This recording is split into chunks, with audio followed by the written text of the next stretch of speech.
C'est sous le thème de les associations de protection de l'environnement à l'épreuve de l'incivisme environnemental que 3 associations de DIFA, à savoir AJUP-DIFA, JVE et IS2E, organisent le lancement de la campagne Tabaski Écolo, suivie de la conférence de sensibilisation sur la protection de l'environnement, une activité tenue au conseil régional de DIFA grâce à l'appui financier et technique de IDEVER.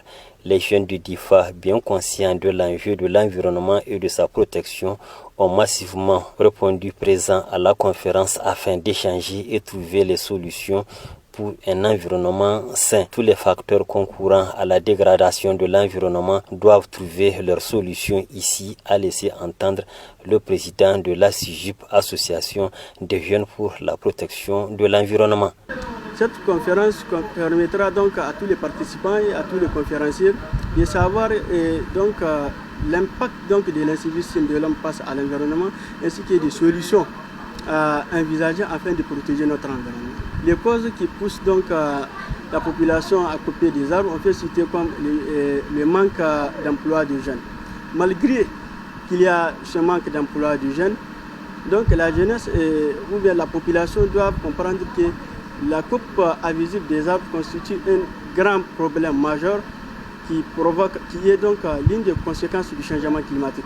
Le changement climatique est plus dangereux que le Covid-19. Les participants à la conférence sont sceptiques à la dégradation de l'environnement à laquelle fait face le manga ces dernières années, à l'image de Zainabou Ammani qui pense que l'État doit prendre ses responsabilités en punissant les fossoyeurs de l'environnement. En marge du lancement de la campagne Tabaski Écolo, le conférencier Saleme Haougui s'est confié à la presse. Nous avons une population quand même qui développe peu la culture de l'environnement. C'est dans ce cadre-là, c'est pour sensibiliser les communautés dans la nécessité de protéger et de préserver l'environnement que nous avions tenu à faire une petite communication de sensibilisation dans le sens d'éveiller, aiguiser une conscience environnementale des populations pour éviter en fait les coupes abusives. Nous avons eu à rappeler le cadre juridique et institutionnel de protection que l'État du Niger, particulièrement dans la région de Difa, on n'empêche pas à des personnes de couper les arbres. Mais c'est la coupe abusive et la surexploitation des espèces végétales qui est interdite.